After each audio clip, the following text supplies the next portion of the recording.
Hello, everyone, and welcome from the beautiful little town of Troy, Idaho. We had some technological issues today, and there may be some even during the course of the stream. What we usually do is record beforehand and then have it ready to go at 11 because of the internet speed and things. But we'll do the best that we can and see how it works for us live today. And I want to give a special shout out to my Endicott members who are going to watch it from church at 11, but hopefully you're home now and can watch this from the comfort of your own couch. Today we are going to do Courageous Empathy Part 4. And in April, I did a 3-part series of Courageous Empathy. So today I'm going to do a quick recap of Part 3 and then move in to this next section of Part 4. So let's get into it. I believe what Roger Ebert says when he talks about empathy, and he says that he believes empathy is the most essential quality of civilization. Why do you think that is? Why is it that empathy is so important? In fact, it's so important now that when jobs are looking to hire people, primarily they don't look for IQ, they look for EQ. And that is something to do with empathy. It's the way that we can relate with other people and our relationships and our ability to get into somebody else's shoes and see things from their perspective. One of the foremost experts on empathy is a lady by the name of Brené Brown. And Brené Brown, if I can get my slide to click over, Brené Brown lifts, there we go, to 4 qualities of empathy. And number 1 is perspective taking. That means that somebody that has empathy is able to kind of really get into another perspective and understand, even though we're different, where another person is coming from. So that's number 1. Then number 2, somebody that has empathy is committed to staying out of judgment. Now, this is harder than it seems if you have not intentionally practiced this, because there's this voice in our head as we are talking to people that come from a different perspective, people that come from a different religion or political belief, or it could even be a different community. We see things differently, and our natural reaction is to rush to judgment. Empathetic people do not do this. Number 3, there's a recognition in the emotion of other people. So that means if somebody is angry, instead of just backing off and shutting down the conversation, an empathetic person would be curious. Where is this anger coming from? Why? Or it works with other emotions too. If somebody is sad and they express to you, man, it just is horrible. Like, I lost my pet. Maybe if you're not a pet person, you could say, well, it's just a dog. An empathetic person wouldn't do that. An empathetic person might realize for some people, their animals are very much like family. And then number 4, and perhaps most important, an empathetic person is able to take the other perspective, listen to it, and then communicate that back to the point that the other person will say, yeah, that is what I mean. So as Brené Brown talks about empathy, she says this. She says, empathy is a choice, and it's a vulnerable choice. Why do you think that is? It's a vulnerable choice because to be empathetic means that we have to get proximate. It means that we have to get close. And getting close can be messy.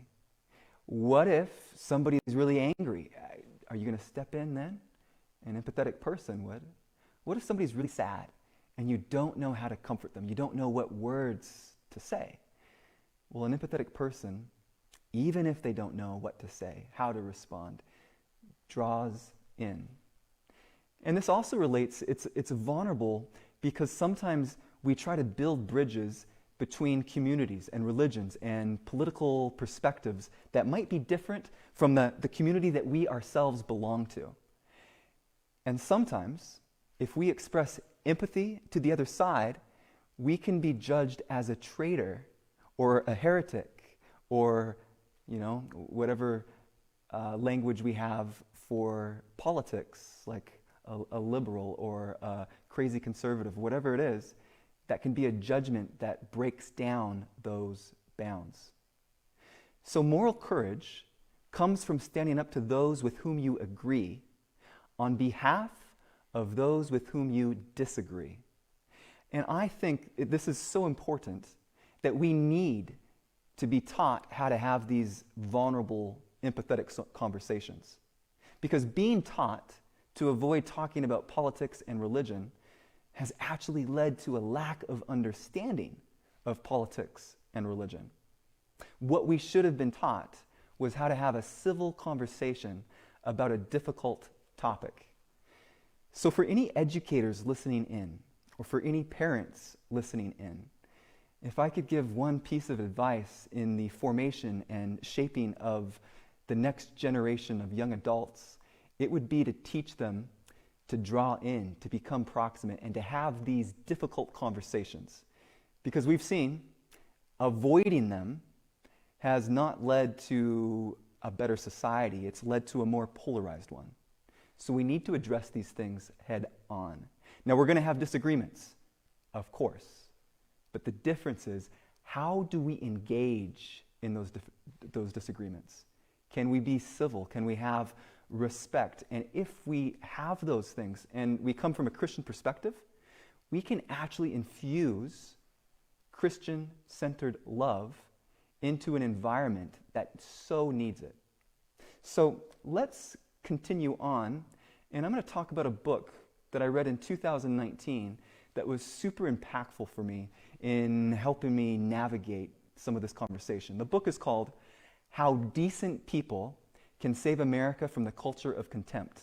Love Your Enemies by Author Books. Now, do you remember that statement that Jesus said?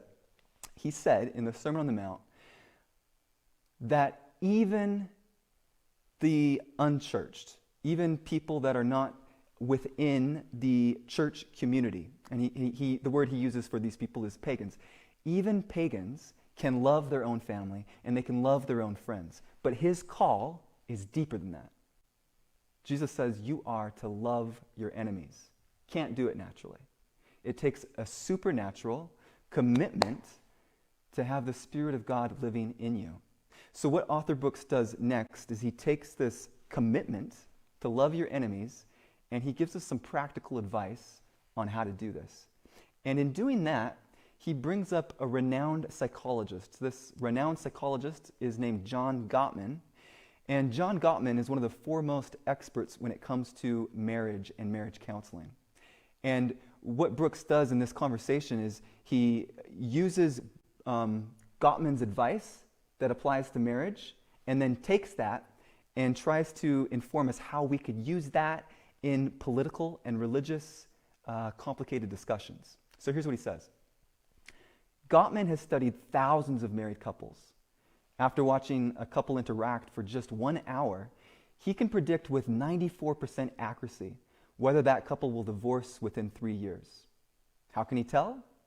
It's not from the anger that the couples express. Gottman confirms that anger doesn't predict separation or divorce. The biggest warning signs, he explains, are indicators of contempt. These include sarcasm, sneering, hostile humor, and worst of all, eye-rolling.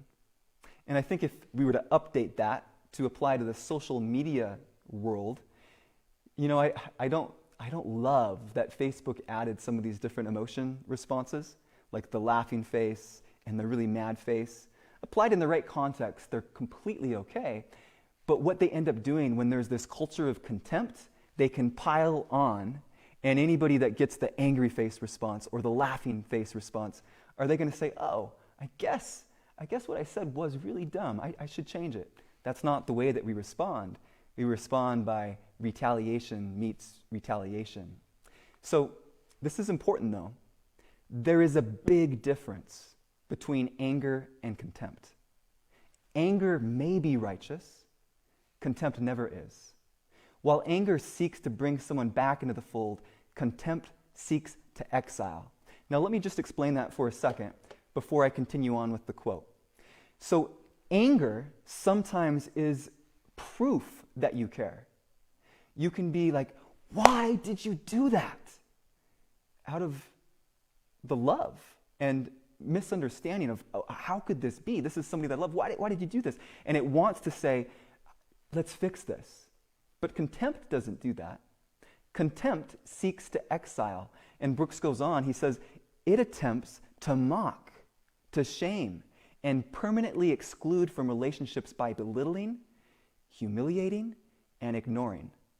So while anger says, I care about this, contempt says, you disgust me. You're beneath caring about. So, how do we move past this culture of contempt? Brooks has a few ideas. Number one, focus on other people's distress and focus on it empathetically. So for instance, if there is a community that says, we are hurting, our response should not be to that, well, that's no reason to be mad. If that's our response, it's direct evidence that we are not listening, that we are not curious, and that we don't really care. Number two, when others are upset about politics, listen to them respectfully. If you disagree with the perspective, listening actually gives you an opportunity to engage. But if you immediately shut it down, there's no room for growth there. Number three, try to understand their point of view before offering your own, and never listen only to rebut. So humility comes really importantly here. If you're humble, you don't have to be scared about anything. That just simply means I have an opinion. I'm not 100% sure it's going to be my opinion forever, but this is my opinion. What is yours? And as you're curious about that, you can actually learn some things. No contempt is ever justified. Even if, in the heat of the moment, you think someone deserves it, it is unjustified more often than you know. It is always bad for you, and it will never convince anyone that she is wrong.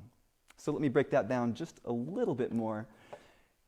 Contempt is never good for you in the same way that not forgiving somebody is never good for you. When you are just focusing in a rage sort of way of what the other side is doing, it just eats you up. In the same way, when you don't forgive someone, as the famous quote goes, it's like taking a poison and then waiting for them to die. Contempt isn't helpful for them or for you, so it's never justified. Number two, go where people disagree with you and learn from them. You know, I've had the opportunity to do this some, and it's amazing. If you are curious and you want to know, like, how in the world would somebody believe that? Well, ask the question. And then you might see that there's actually some decent reasons why they came to the perspective. That means making new friends and seeking out opinions you know you don't, at least initially, agree with. And here's the final one, and it's so important, and it's going to jump us into our Bible text for today. People feel valued when they are heard and seen. People feel valued when they are heard and seen. So if you have your Bible, and you don't have to have the Bible, I'll tell the story, but this comes from Genesis chapter 16. And just to describe the scene briefly here, in Genesis chapter 16, the main characters are Abraham and Sarah.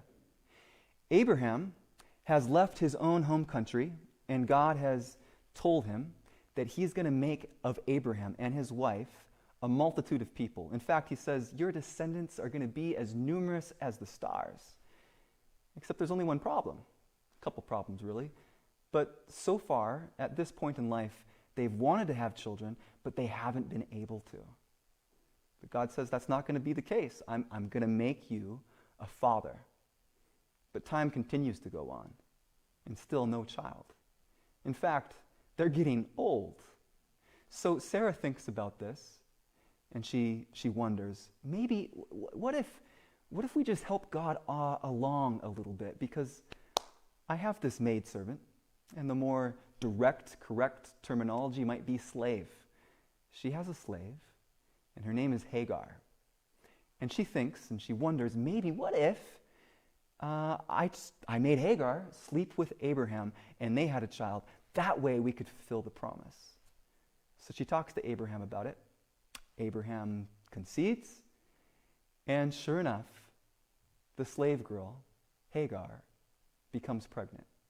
Now, one thing that I appreciate about the Bible is when you understand it through this lens of love, we see stories like this in Genesis chapter 16 that give a minority report. So as we mentioned, the main narrative is all about Abraham and Sarah and the descendants, the children of Israel that will come from Abraham. But here in Genesis chapter 16, we get a minority report because this slave girl, Hagar, didn't ask to go sleep with Abraham so she could be the mother of his child. She didn't ask for that, but she was made to do that. And then when it happened, and she began to have this baby grow in her belly, you know what happened? Well, Sarah becomes jealous. The one thing that she wanted most in life, her slave girl now has, because she slept with her husband.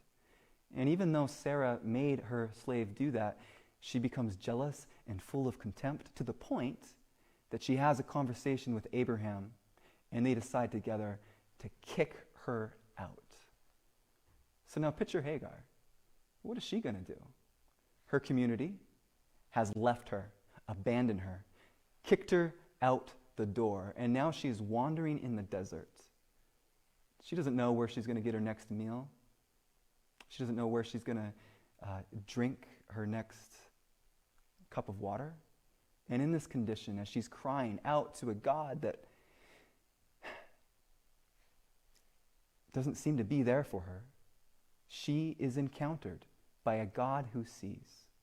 So read with me, if you have your Bibles, Genesis 16, chapter 11, and listen to what happens to Hagar in this moment of despair. Genesis chapter 16, verse 11.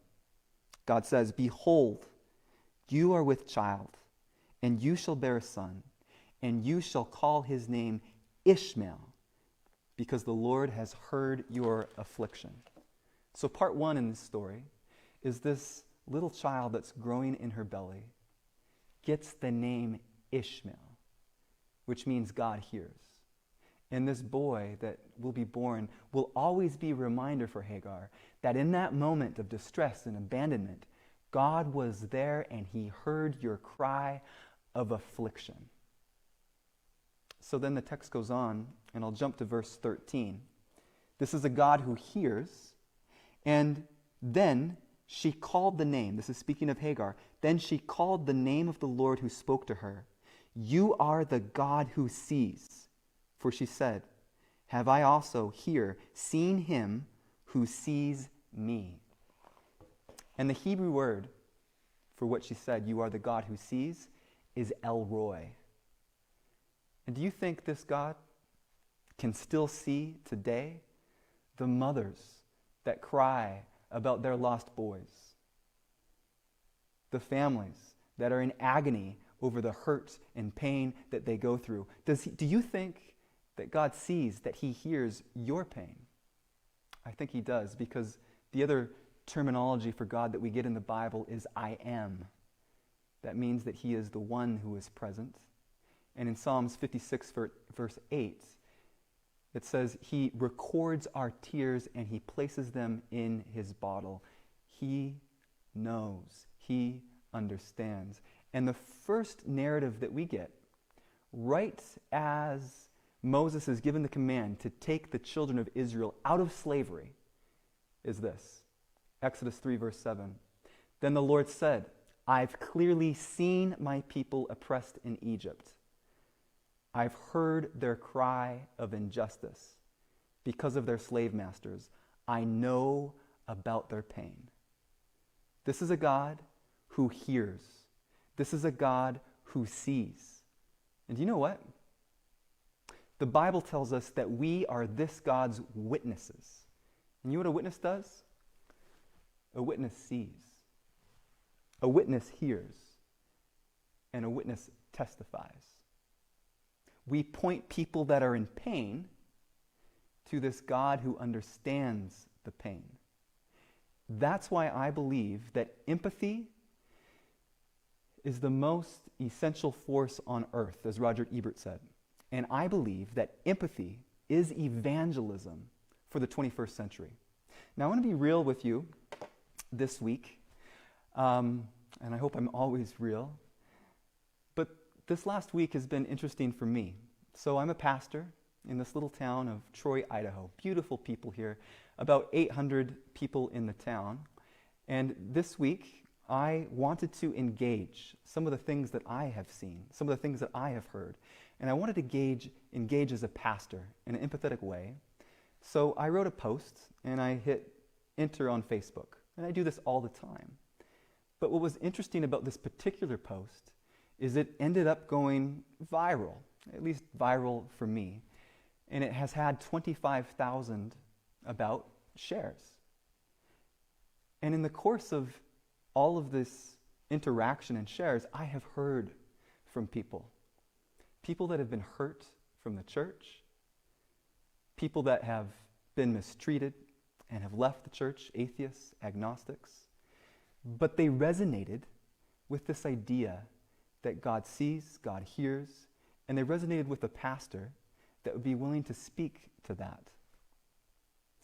So I do believe that empathy is evangelism for the 21st century. And as a result of that, I think there is some things, if we are committed to engage in the polarizing conversations that the world has, but to engage in these in empathetic ways. And this week, I met a friend from UCLA, and I'm going to show a video of her here in just a second. And she responded to this post, and we connected as friends, and we've done a video, and we're going to do another one on Sunday. But I want to let her share a little bit about how she first came to interact with that part. And I do believe that this is God on the move. I think that this tension that we see around race, the church has an opportunity to step into and bring healing, but it's going to take empathetic listening. So go ahead and listen to what my friend says here, if the video plays. First, this quote: "In the end, we love people into belief. We do not argue them into belief.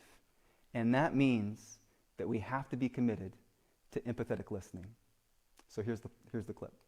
There was a particular video that someone made, and it just brought me so much pain, because what they were saying was so offensive, and it was so careless and insensitive that I was literally distressed. And if you know me, I'm not a very emotional person, so I don't get upset. It's hard to get me angry, slow to anger, very slow to anger, but I was angry, and I was gonna respond. I was gonna say something. I was gonna retaliate. And, I just felt the Holy Spirit leading me to just pray for the person who made the video. So I just really sincerely went to God in prayer for her. And I just gave it to the Lord. But I was still troubled. And the next day, someone shared a status, and I was reading through it. It was a really long status. Someone shared a status, and as I read through it, it was like the status that I was planning on writing to counter everything the person was saying that I felt was untrue. This person had went through and said every single thing that I wanted to say. And in that moment when I read it, I felt a weight lift off of me. I don't know if you've ever had a situation where it was a battle, or maybe you had a confrontation and someone else stepped in and was like, "Go sit down, I'm gonna handle it." That's what it felt like happened. And when I scrolled up, I saw Kevin's name, and I didn't know him. We weren't friends. And I saw that he was a white guy, and I was like, no way. Because to me, the only person that could understand what I was feeling, because most of the time I talk to black people, we talk to each other about our pain, and we don't usually share it with people who are not black, because we just don't. A lot of times there's a misunderstanding, cultural differences, and things like that. And I literally text my friend and screenshotted it, and I was like, oh my God, he gets it. He actually gets how I feel right now. This is unbelievable that it's a white guy. And I was just extremely thankful. So I went to his page and like just thanked him for writing the status and like for being a voice, because in that moment it brought me so much peace that I was lacking, and I felt like almost like a piece of healing. Like obviously it's going to take time for us to heal, but I felt a piece of healing, and I think it comes from being understood. And a lot of Black people in this time are saying we don't feel heard, we don't feel like anyone is listening to us. We're telling you, we have been suffering for years in silence. And something that I was talking about with my coworkers, have been a really big support. My non-Black coworkers have been like a really big support for me, and I know that I'm privileged because a lot of my friends do not have this privilege. Their work environments are very toxic and not understanding. But my coworkers like have like been so supportive. They canceled like 3 of our meetings just to sit and listen to the 2 Black people on the team. Like they've really been supportive and not even saying anything, just listening. And I didn't know how much I needed that. Like I really needed to have some people who weren't Black listen to me and actually care. And that it never happened to me where I actually felt that way. And it was so powerful, and it brought me so much peace, and I felt God's healing coming like through me because of it. And in that moment I realized how much we need each other. Like we stay segregated, like white people are with white people, Black people are with Black people, white people go to white church, Black people go to Black church. There's the white, white conservatives, the Black conservatives, or the Black Democrats. And we don't realize how much we need each other. We actually need one another. And I didn't realize that I needed someone who was, because Black people always listen to me. We vent to each other, we talk to each other, but I needed someone who was on the other side of the pain, was a part of the race that may have even initiated the pain. And even though Kevin didn't do anything, he's great. He's great, and I know you all are blessed to have him. He actually listened and heard me, and then he was able to even advocate for me so that I didn't have to. I just shared his status, and I didn't have to put the energy, because I didn't even have the energy to fight. We're mourning. I'm sad.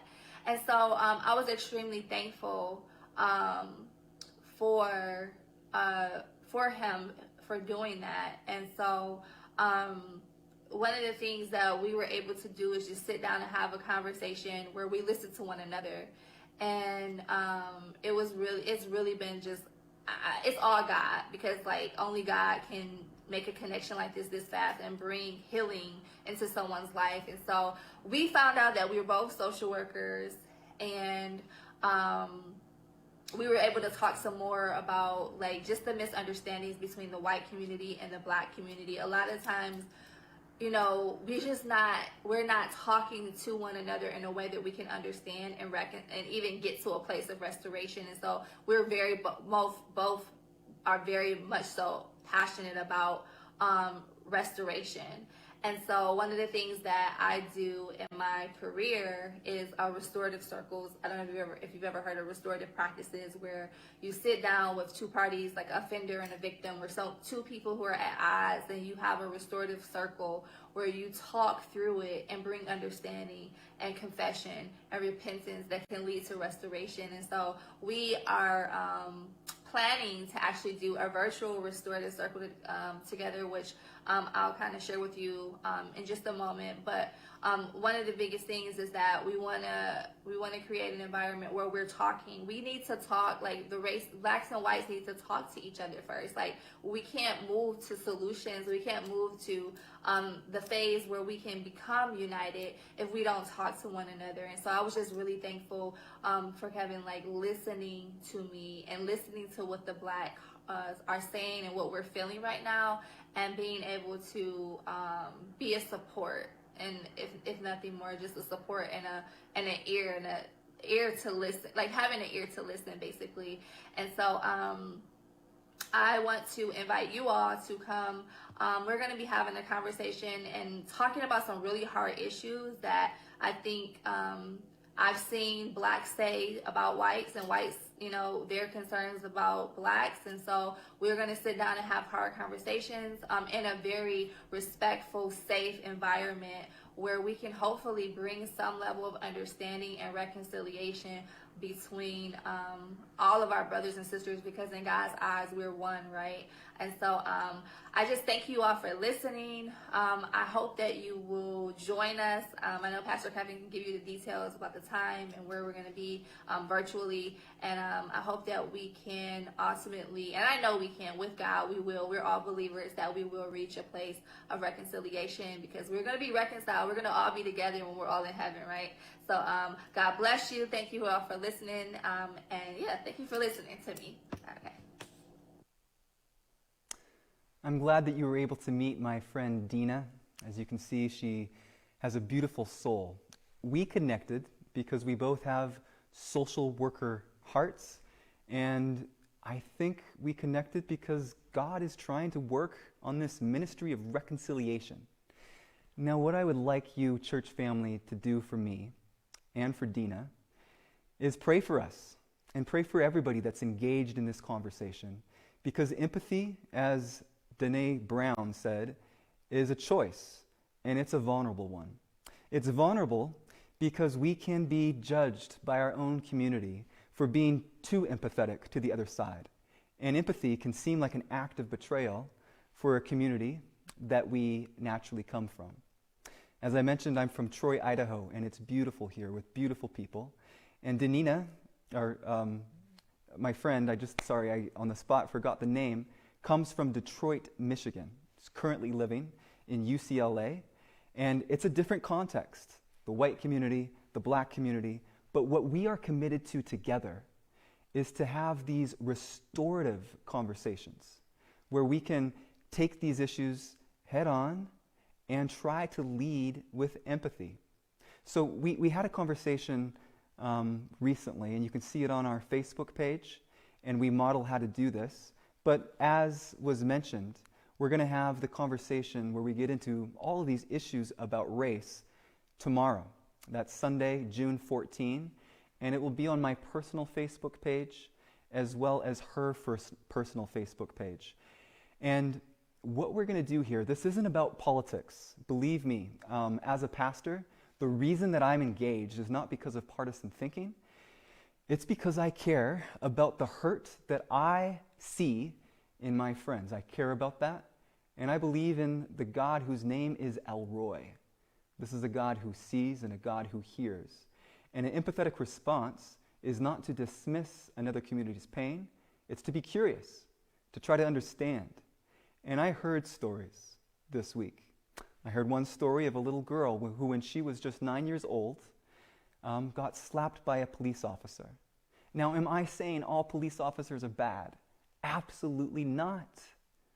But for that little girl, in that community, in that context, could you see how she could have lost trust? And if in this community that was to happen, that a police officer slapped a 9-year-old little girl, there would be accountability, and that police officer would be fired the next day. So this is vulnerable for me because for some people this feels like a political discussion. But please hear your pastor's heart. This isn't politics for me. This is Jesus 101, and Jesus has given us the ministry of reconciliation. That is a primary mission of the church.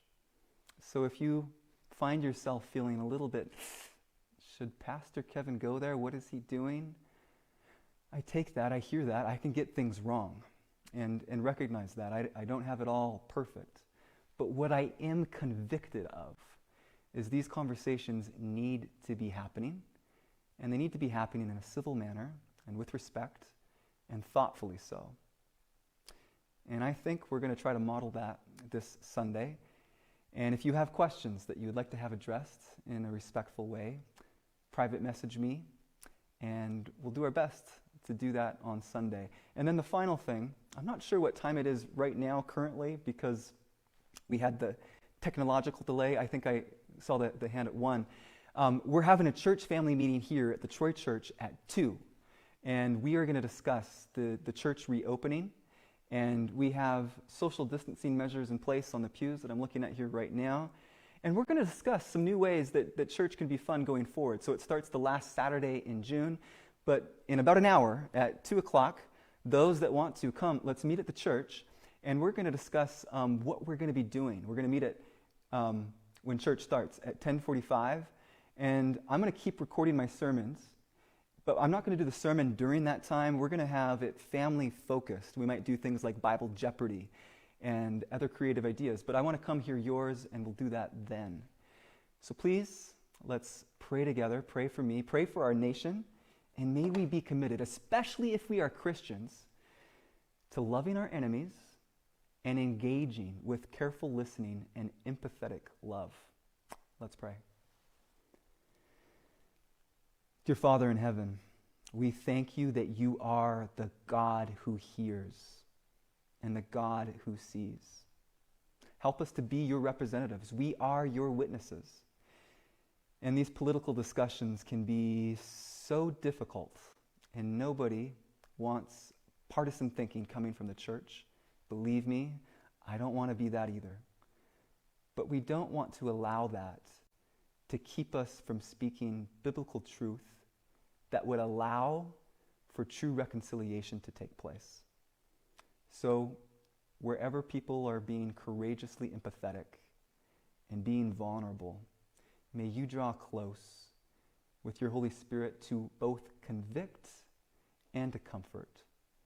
Sometimes we are blind to the realities all around us. For instance, I've heard the quote recently that even today, right now, there are over 40 million people in slavery. And we might think, what? What does that mean? But there is over, right now, 40 million people in sexual slavery. It's all around us, but we are ignorant to it. The Laodicean church thought that they could see, but in reality they were blind. Open our eyes, help us to see, and help us to love one another by putting you first. We pray these things, Jesus, in your name. Amen.